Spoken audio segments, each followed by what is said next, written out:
Call to order our Fisher's Plan Unit Development Committee meeting for Wednesday, November 3rd, 2021. And it appears we do have a quorum, so we can conduct our business tonight. We will start with matter number PUD-21-19, Laymen PUD. It's a petition for approval of architectural elevations and concept plan for a new 35-unit single-family residential development known as the Laymen PUD. Property is located at 8115 East 126th Street. And we have Megan with the staff to present for us. Yes, thank you. Megan Vukasic for the record.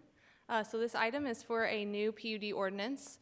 As Howard mentioned, it is a new single-family residential development. The PUD ordinance allows for up to 35 homes, but what is being proposed on the concept plan is 32 homes, so a little bit less there. The petitioner is Polti Group of Indiana. The current zoning of the property is R3, and there exists one single-family home on the lot today. So this is located on the south side of 126th Street between Allisonville Road and Lantern Road. Here's the proposed concept plan. They are somewhat limited in the site design just because they are going in a parcel that has been, the areas around it have been built out, so there's no stub streets that this can connect to otherwise. So they are showing just one cul-de-sac with those 32 lots. The architectural elevations for the homes is proposed to be incorporated into the PUD ordinance. Some additional architectural standards that they are going to require within this PUD are overhangs at a minimum of 11 inches, that no aluminum vinyl siding be permitted, that all of the garage doors be decorative, and that the two lots, lot 1 and lot 32, that are the closest to a major thoroughfare, both have a rear facade projection incorporated. So there's just some additional architectural elements along those homes that face a public right-of-way. So the petitioner is proposing 6 floor plans with a total of 56 elevations. I'm not going to go through each one of those elevations here in my presentation. They were included in the staff report, so hopefully you were able to take a look at all of those. They are proposing the 6 floor plans, as I mentioned. So here are 3. I know they're small, and then here are 3 of the other floor plans. But what I did want to discuss is we have highlighted 6 elevations that staff feels just need a little bit extra review.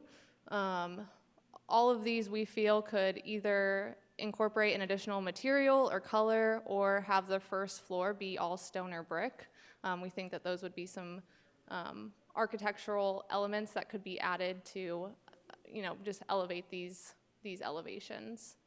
So with that, I will turn it over to Polti to give a short presentation as well. Real quick though, before I do that, I did want to just highlight the existing homes around this area just to give you a sense of the character that exists in this neighborhood. So the top 2 are homes that are in Sunblessed, so that would be both the east and west of this parcel. And then the 2 homes on the bottom, those are going to be homes that are on the north side of 126th Street.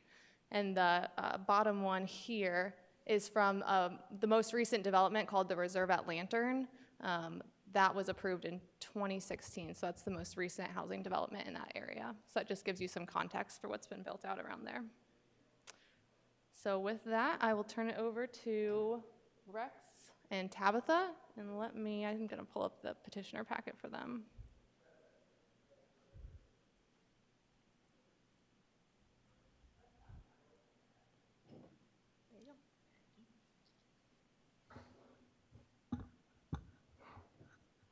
Can you guys hear me okay? Yes, there we can. was a problem at City Council, so I want to make sure. For the record, Rex Ramage, Polti Homes. Megan did a pretty good job overviewing, the site. Again, it's relatively small. It's only 32 homes. So again, there's a lot of homes that are being proposed, and the reason for that is, there's kind of a good, better, and then there's a better alternative. And so the 200 level series, as you would call, that would be the better. It's like 201 and 202 if you see that in your packets. The only difference would be between the switch from brick to stone. So I can kind of highlight that for you here very briefly. But at the end of the day, the summary would be the minimum home size would be 1,600 square feet. The largest in a base square footage form would be just over 2,700. Of course, we would have some rear facade extensions, sunrooms, patios, gathering room extensions, and things of that nature to increase that. We expect the homes to sell between $400,000 and $500,000. Very similar to the Beazer development, which was just to the east and to the north of the site. So, again, you kind of see there's a variety of architectural styles. We have some craftsmen, we have some Euro country, and then kind of a low country architectural style. Again, a variety of colors and materials, and also patterns. So I'm not sure how granular the committee wants to be. I'm happy to kind of scroll down and go through any questions that you guys may have. Thank you. Any question from the board?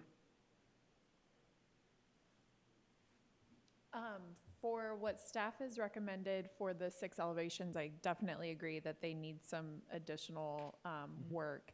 And I might have missed this, I'm sorry, as I was going through each of these again. Are there changes that you're recommending or that you're proposing, or can you just remove those completely from your design packets? Yeah, I think it would be one of those things that would be the latter. We understand that some of these, might not be the flavor for everyone. And in lieu of making small tweaks and changes, we believe there's a variety or a certain number of elevations that we have proposed that we can remove the ones, that staff has made comments on if the board's not inclined to approve them as it is. Okay. And then we received some public comments that the commission members we received as well today. And there were some concerns about the change of use, and really just wanted to hear directly from Polti the reason that you're pursuing a PUD versus the existing zoning, and kind of highlighting some of those differences. Sure. So the property today is zoned R3, and the R3 zoning requires a lot size of 90 feet wide. In this area with new home construction, that's really not conducive to what the target buyer for this group is going to want. This is going to be an empty nester development, so they're going to be moving down from a larger 2-story home. And they're at the point in their life where they don't necessarily want to have the yard maintenance or anything like that. So they still want a nice new construction home. They just don't want to have the yard to maintain in addition to that. So the site plan that we have shows lots that are about 69 feet wide, 140 feet deep. So it's just south of about 10,000 square feet in lot area. So yes, while we deviate from the lot standards, that's largely the component, which is the reason for a PUD. Now, the offset, so to speak, is we're raising the square footage minimums of the homes. We're providing some features which I don't believe are required in the UDO today. And then with respect to the site design, of course, we're kind of limited, so we're trying to do the best that we can with the land that we have available to us. So all of those factors kind of go into why we are requesting the PUD instead of trying to do a straight zone. Thank you. Thanks, Megan. Any other? Well, just quickly, looking at some of the renderings I saw there, they talked about decorative garage doors. They don't seem to be, are those the decorative garage doors that they're on? These are not. These are not. Okay, so want to make sure of that. And also, I would like to see some change of materials too, as we've already discussed, right, to kind of break that up, particularly in terms of color. I mean, your price points are fine, I think, but looking at that, I think we could offer just a little higher level. I don't know what the exteriors look like. I don't know what, and that's great. I do like windows and garage doors. I think it gives a much better feel than that plain front, because they're kind of plain as they sit. I don't know off the rear articulations, rear elevations, whether there's any bump outs or any, they're not just flat. I'm a big guy who doesn't like flat back homes, from looking at the neighbors from behind, which I know there will be some, I think, if I looked at the lot incorrectly. Yeah, either side. So when I go by some of the ones that we had from years and years gone by, that just straight back is just, it's something that's unappealing to me at all. So I don't know what they have in the backs that may give us some more articulation look.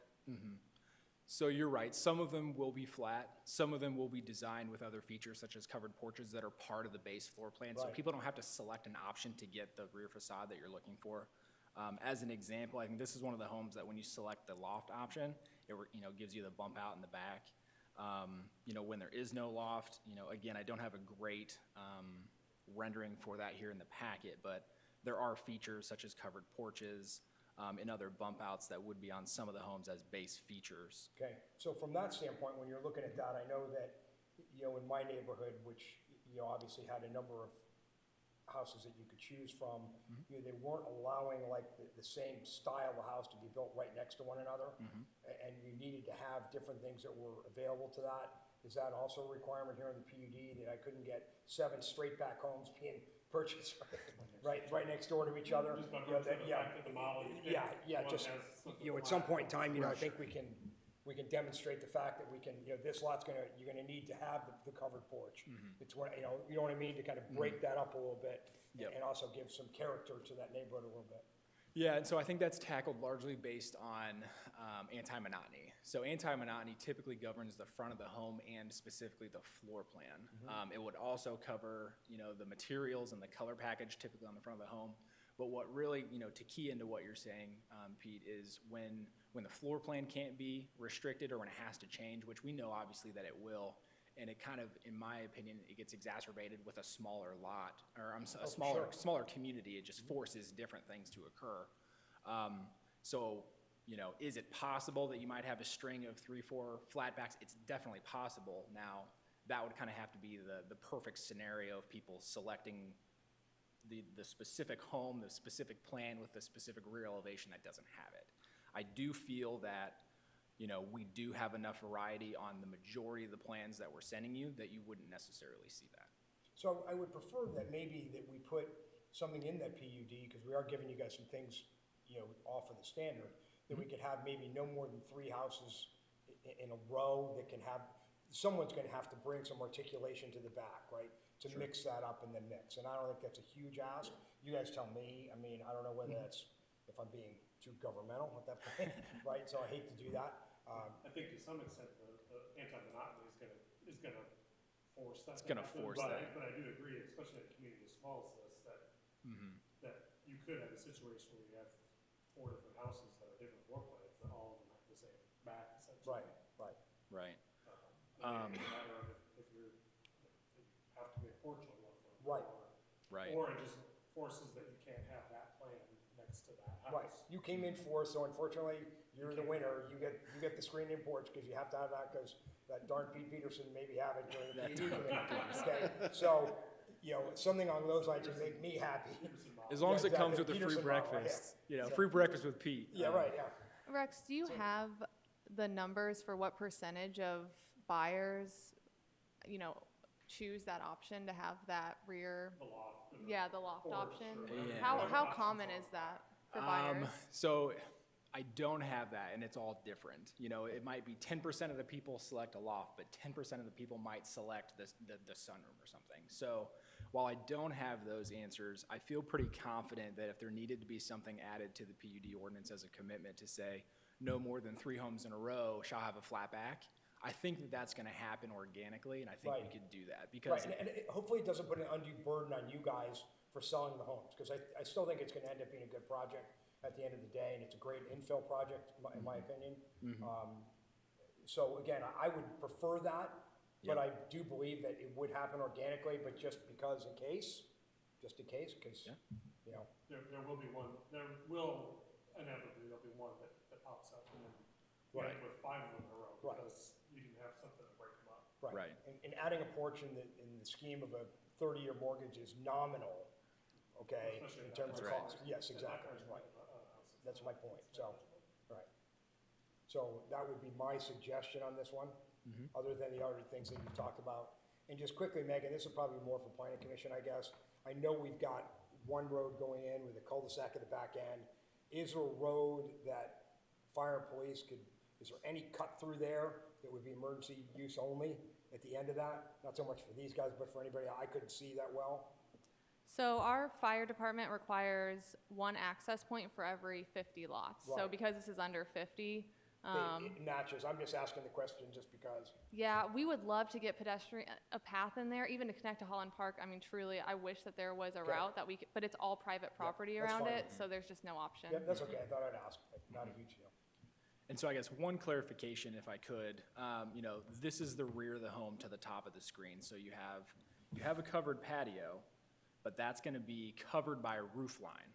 So the roof line will be flat on the back of this home, but you will have a cutout. So I don't know if I can zoom in on this real So here's the rear Well, I know, elevation. I've got the exact product like out in the back of my house. Sure. Now, I also have a bump out for a sunroom, but if the sunroom wasn't there, my back patio cover goes over.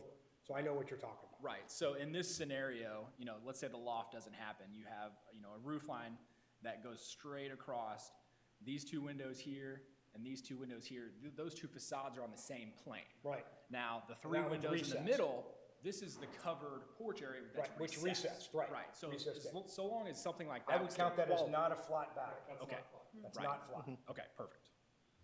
I didn't want to get down the Nope, road I'm- and say, And I well, have that exact thing at my house, so I know exactly what you're talking about. Okay. And like I said, I think that it's gonna happen that doesn't occur very often. just Correct. Because of situations like that. Right. and as I'm scrolling through, there's not too many of the plans that don't have something already built in, because, Right. this And is a I think completely you guys different would be floor fine. plan. It's just my point of, and you guys know what I'm talking about when you go around communities, you look at the back of it going, man, I'm glad that's down in this other town, it's not in mine, so. Right.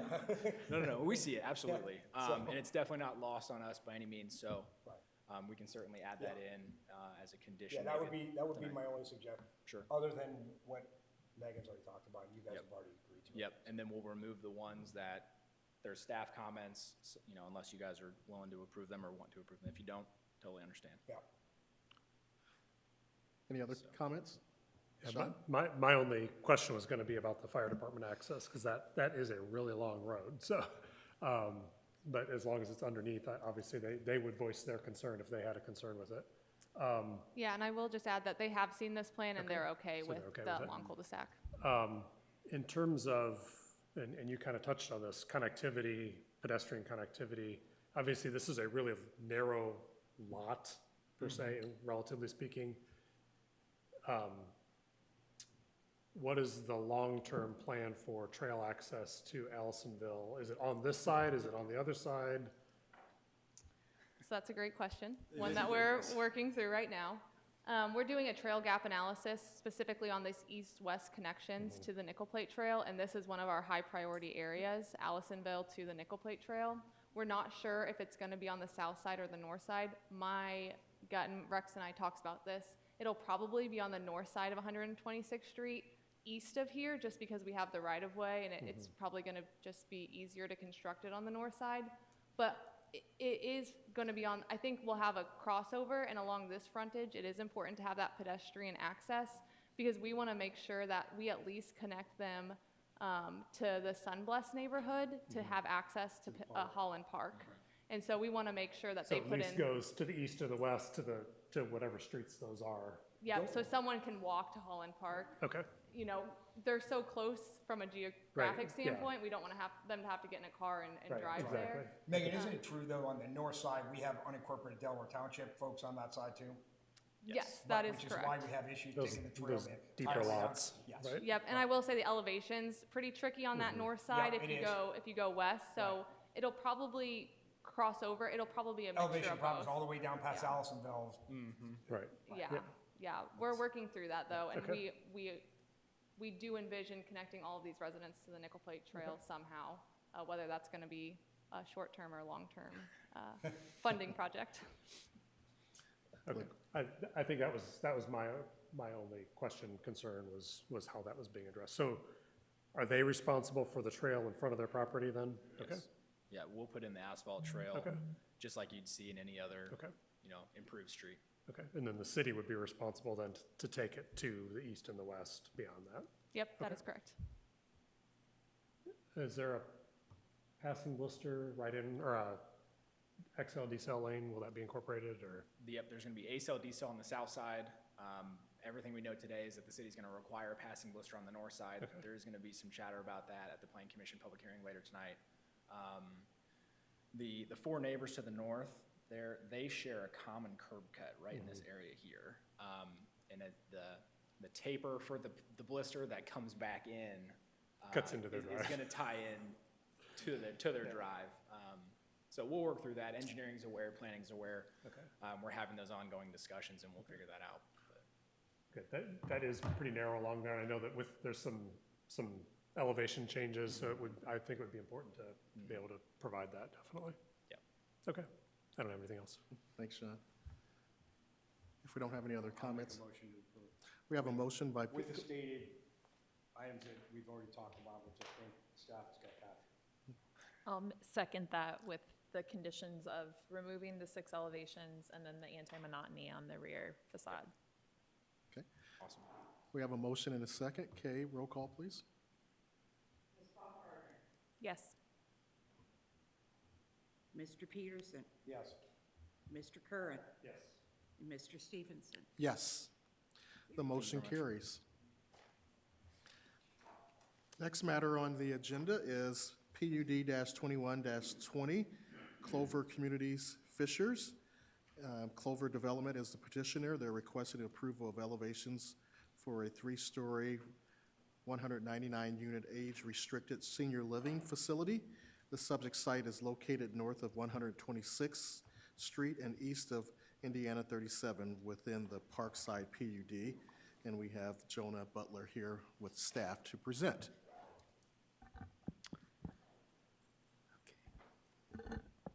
Good afternoon, PUD Committee. As mentioned before you is PUD 21-20, a consideration of architectural elevations for the Clover Communities Fishers development.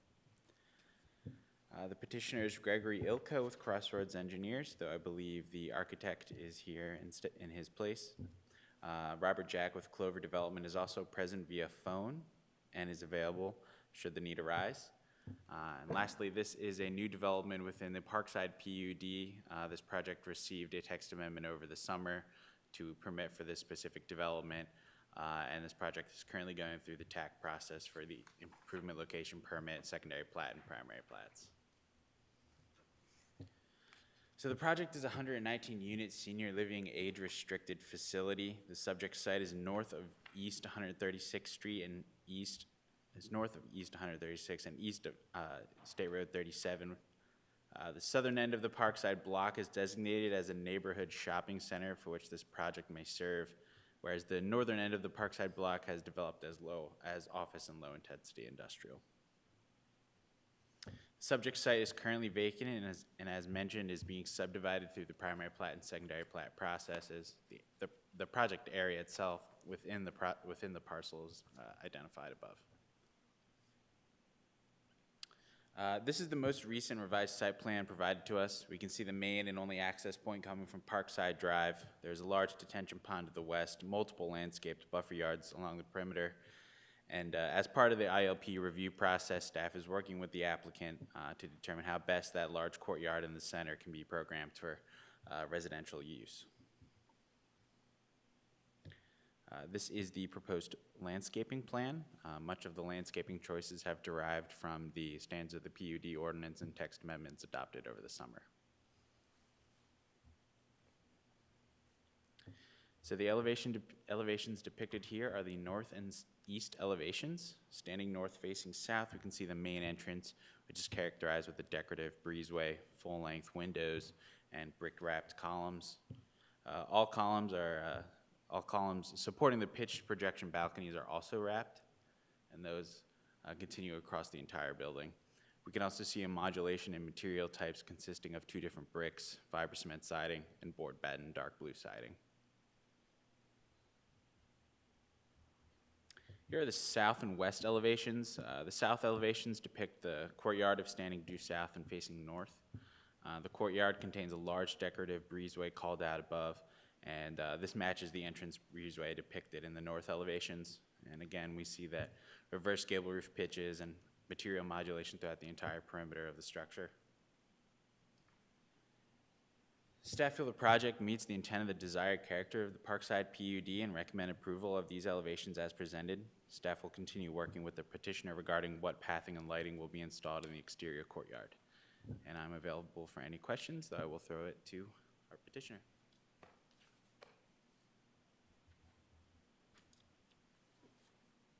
Hello, I'm Salil Nair. I represent Sibri Architects, and I'm here to answer any questions that you may have regarding the elevations, or for the matter of fact, anything related to plans. Okay. Yeah, the only question I have, and I remember this project, I can't remember if it's the same thing we had before. By the way, great start to Movember, Jonah. Okay, great start. That's awesome for one-day growth. One-day growth. Yeah, 2-day growth maybe.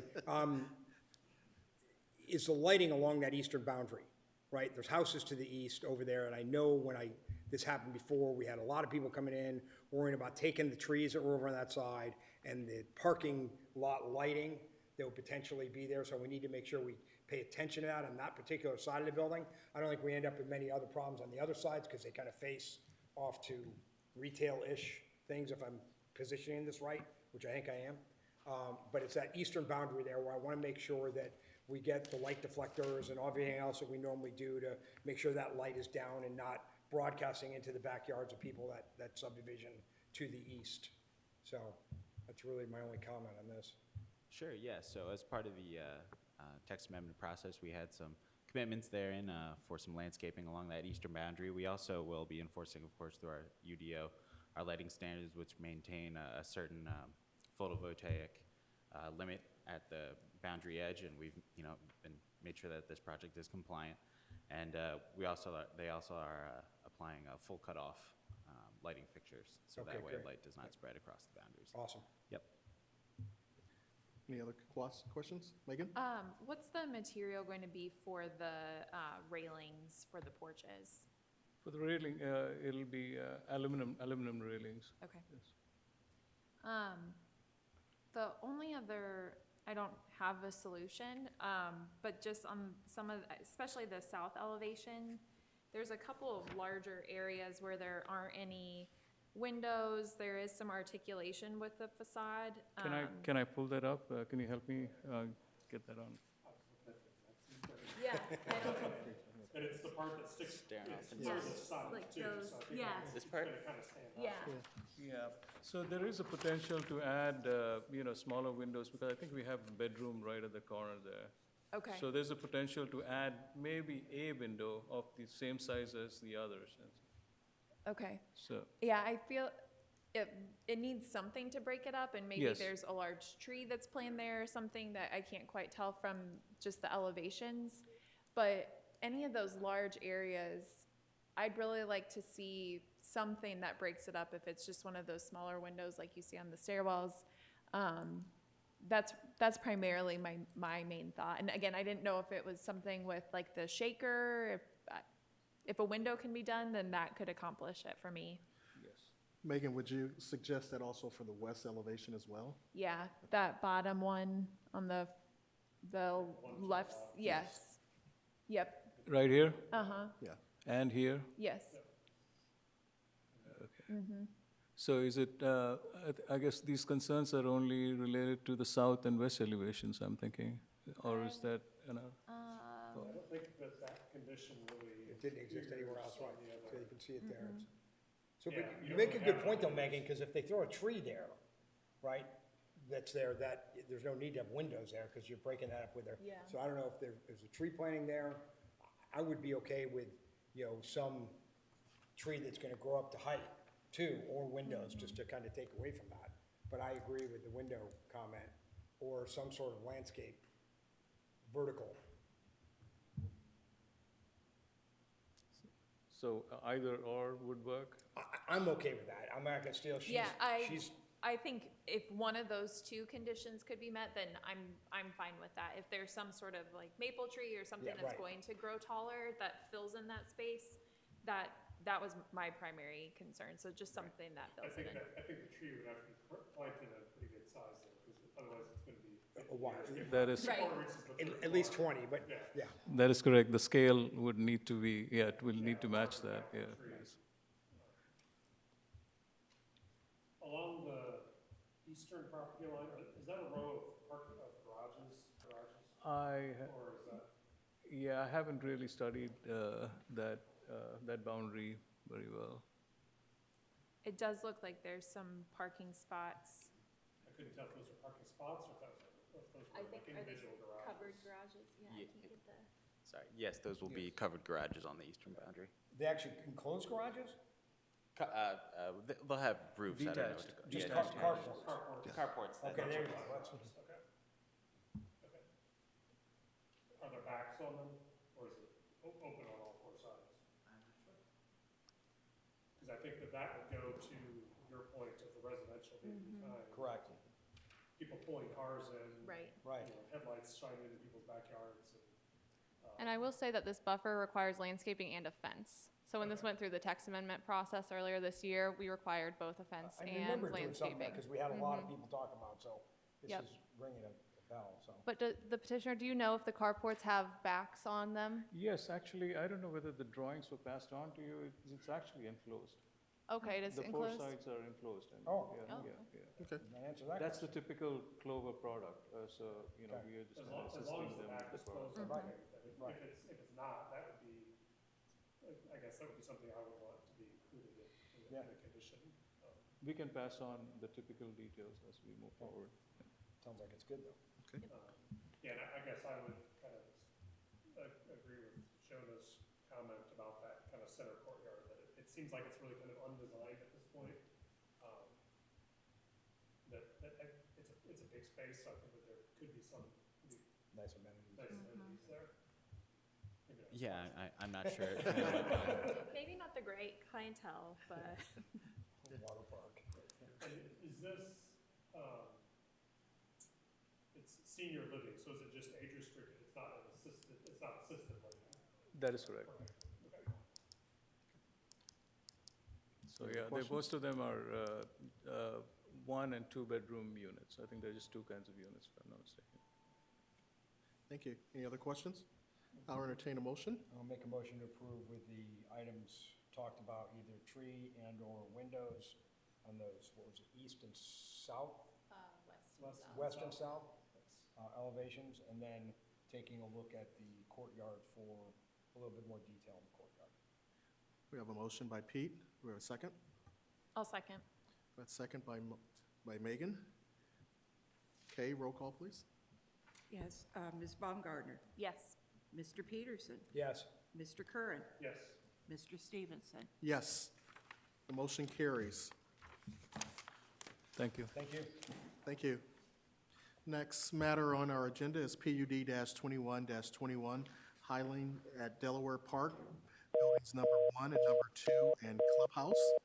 It's a petition for approval of architectural elevations and concept plan for multifamily buildings number 1 and number 2, and the clubhouse for a new mixed-use development consisting of approximately 280 multifamily residential units, approximately 18,600 square feet of first floor restaurant, commercial, and retail space, and approximately 4,800 square feet of restaurant space to be called the Highline at Delaware Park. The project is generally located on the south side of 106th Street, east of Interstate 69. And we have Megan once again for the staff. Yes, thank you. So as mentioned, this is for the Highline at Delaware Park project. This is a part of a text amendment that's going through Plan Commission and City Council right now for the entire Delaware Park area. But the item before you today is really for the Highline portion of that text amendment. So the petitioner is Envoy 106 Fishers LLC. The scope, as mentioned, is approval of the site plan and architecture for this new mixed-use development. The existing zoning is PUD. As mentioned, it's going through a text amendment process, but that zoning will remain PUD. And then the existing land use of this entire area is office. So here's the location map of the entire Delaware Park. As I mentioned, we're really focused here on Area A, which is located on the southwest corner of 106th Street and Lantern Road.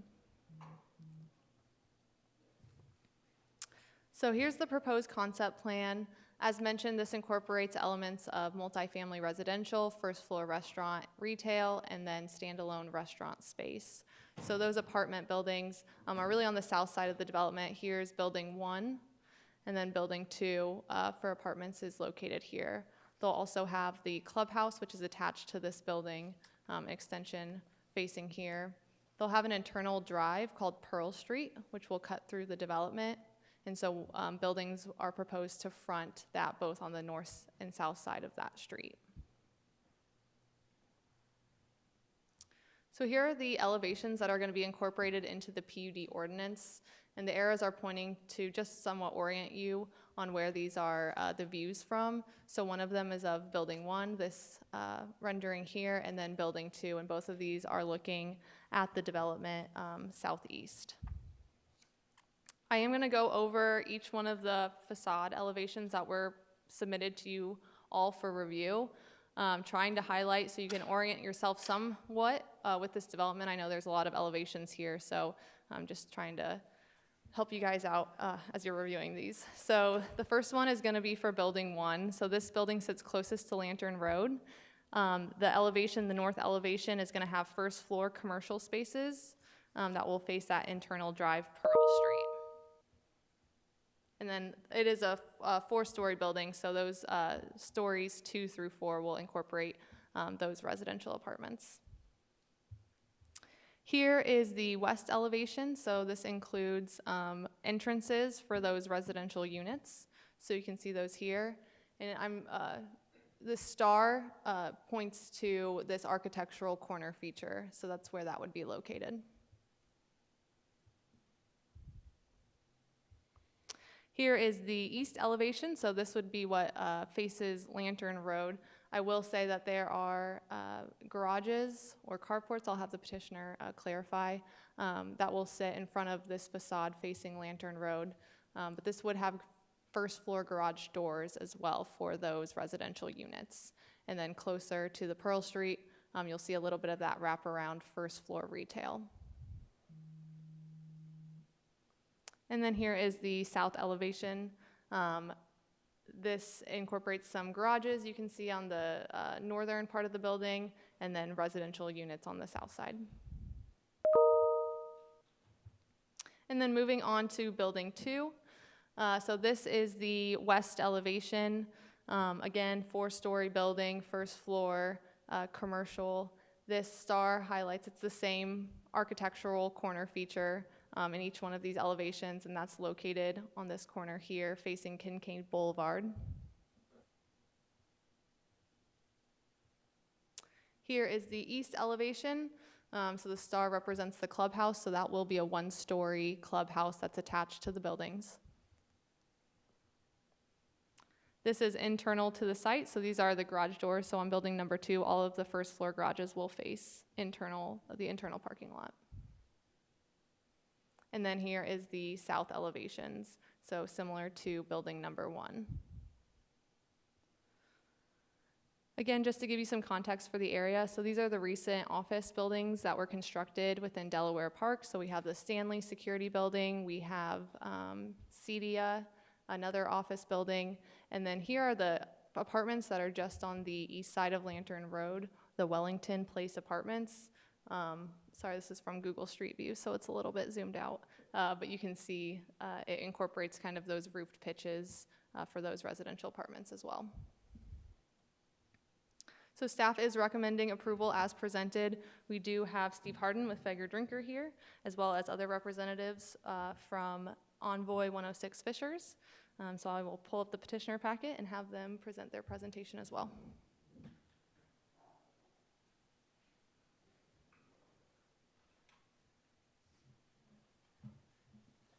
Good evening, everybody. My name is Steve Harden, here with Envoy 106 Fishers LLC and Ryan Ellsworth from Studio Architects. So we've got some handouts to look at. We've got just some material samples for you to take a look at. You can pass those around if you'd like after you take a look at them, just to give you some examples of the materials.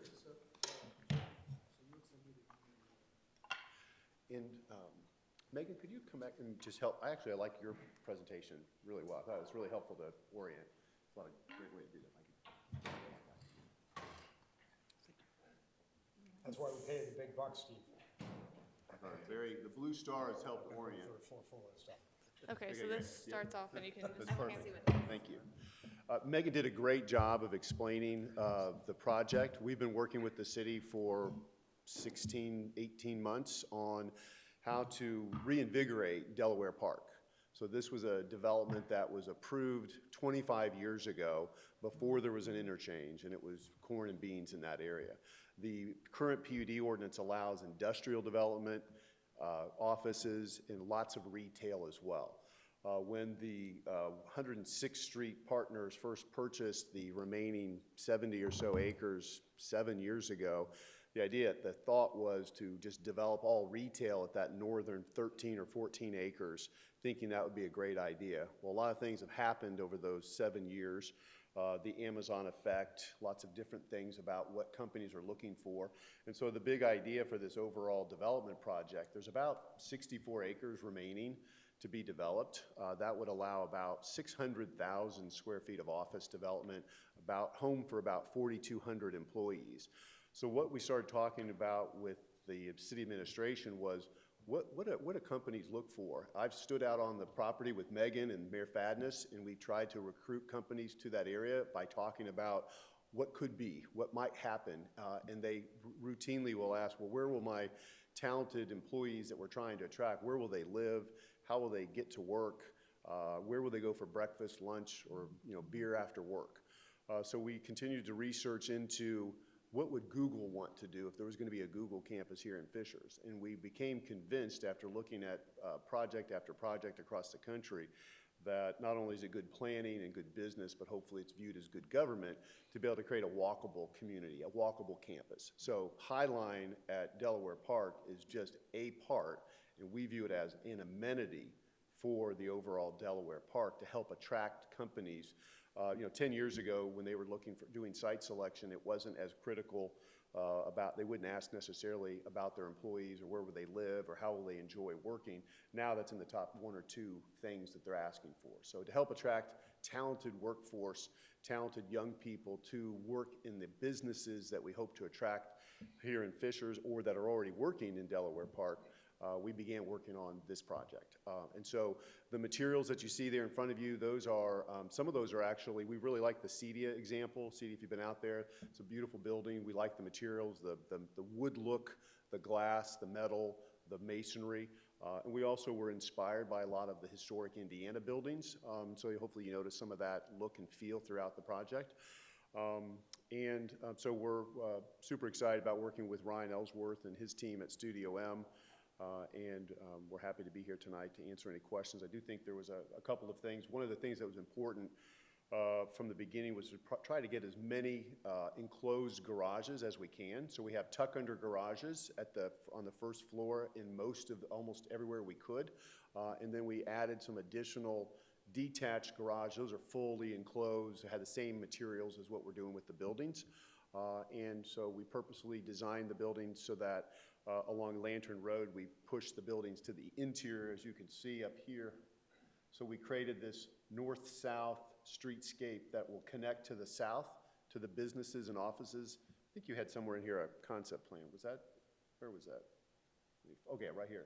So here's on the north side of Pearl Street, for those of you that this is newer to, this will be developed by Thompson Thrift as the lead developer. And the idea there is to do a smaller version of Fishers District so that we think there will be good demand for restaurants. Each of these buildings are about 4,800 square feet, which is about half the size of 1933 Lounge and Havana Cigar Bar. That's about 9,000 square feet there. So these are about half the size of that. And these would have a variety of probably restaurants, fitness, health, things like that. And then on the south, as we talked about, this is the multifamily. We've got a series of first floor commercial, similar if you're familiar with Spark. We did that similar there as well. So we've got a variety of different uses will be there. And then a key restaurant that we're working with one of the really nationally known Indiana-based chefs for a really super exciting restaurant here. And there'll be outdoor. Something we've heard from city leaders was we don't have a lot of outdoor dining opportunities. So this is more than just a patio in the back. This will have about 4,800 square feet for the restaurant, a smart pergola, which allows 4 seasons of inside-outside use, and then a large 60 by 80, another 4,800 square feet of outdoor dining that'll have fence and masonry walls and have a stage for bands that'll plan to be there with live music Wednesday through Sundays, and kind of outdoor, somewhere it's intended to be the type of location where the millionaire next door could sit down and have a beer next to the recent college grad. You can wear jeans and a t-shirt if you want, or you can dress up nicer if you'd like to as well. And then as we talk through the rest of the multifamily, I guess the one thing I wanted to mention was on that, along Lantern, we purposely created this north-south street to connect to the future office development to the south so that this is all interconnected. And we also purposely wanted to push the main part of the building away from Lantern Road. So that's how we did that. And then we've got, I think on the updated plan here, these are detached garages, but those are located opposing the detached garages that are the tuck-under garages. So those will be screened not only from the landscaping that we'll have along Lantern, but also by these garages as well. To the south is a big part. We're big believers in sustainability, so we've got a community garden, we've got a dog park, we have some other ideas of some other outdoor amenities that we're going to be doing down in this area, and we've got a variety of other elements that we've been working on with the city. So I'll stop talking and see if you have any questions, but we're very excited about the project and look forward to moving forward, and happy to answer any questions you guys might have. Thank you. Thank you, Steve. Any questions from the board members?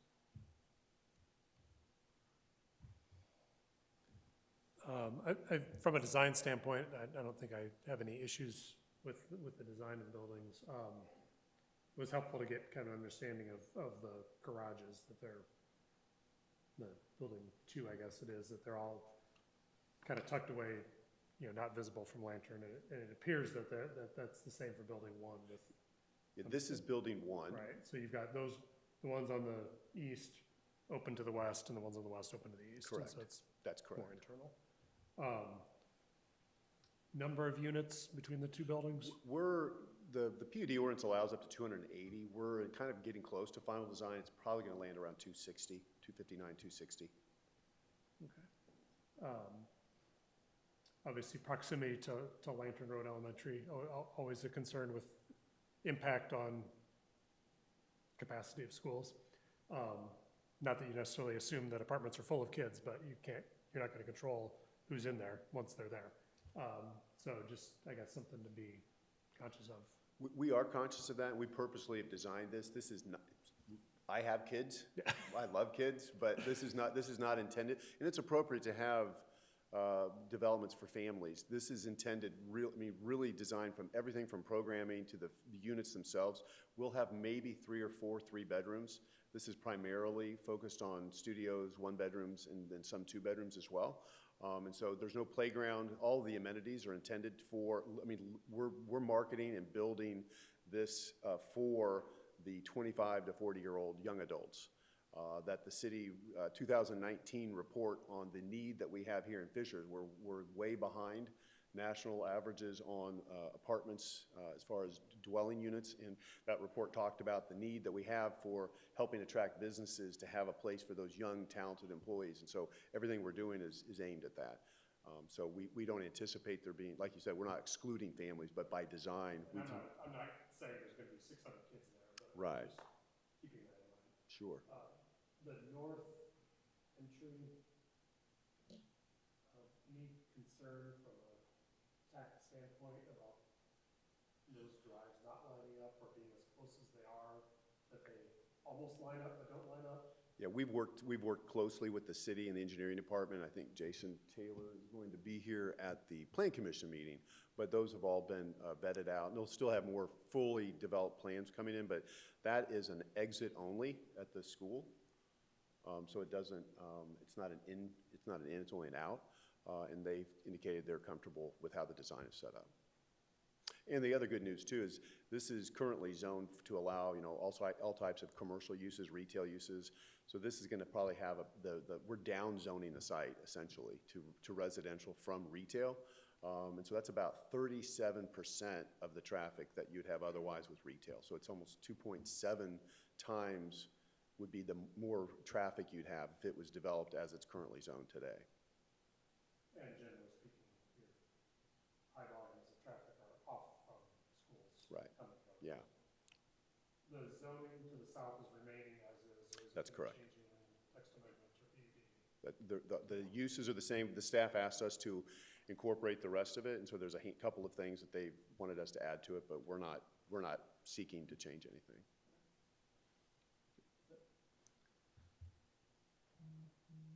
I love the design of it. I know that you guys have worked really hard on how this looks, so I'm excited to see it move forward and has my full support. Thank you. Thanks, Megan. I want to return a motion. I'm gonna make a motion to approve. I have a motion by Pete. I'll second. Second by Megan. Okay, roll call, please. Ms. Baumgartner, Yes. Mr. Peterson, Yes. Mr. Curran, Yes. Mr. Stevenson. Yes. The motion carries. Thank you. Thank you very much. Last thing on our agenda are staff communications. Yes, so it has listed there the 2022 calendar, and that is going to be postponed a month. We just have some details to sort out before we bring that to you guys, so we'll have that to you in December. Thank you. If there's nothing further, we have a motion. Pete's at it. We are adjourned. Thank you.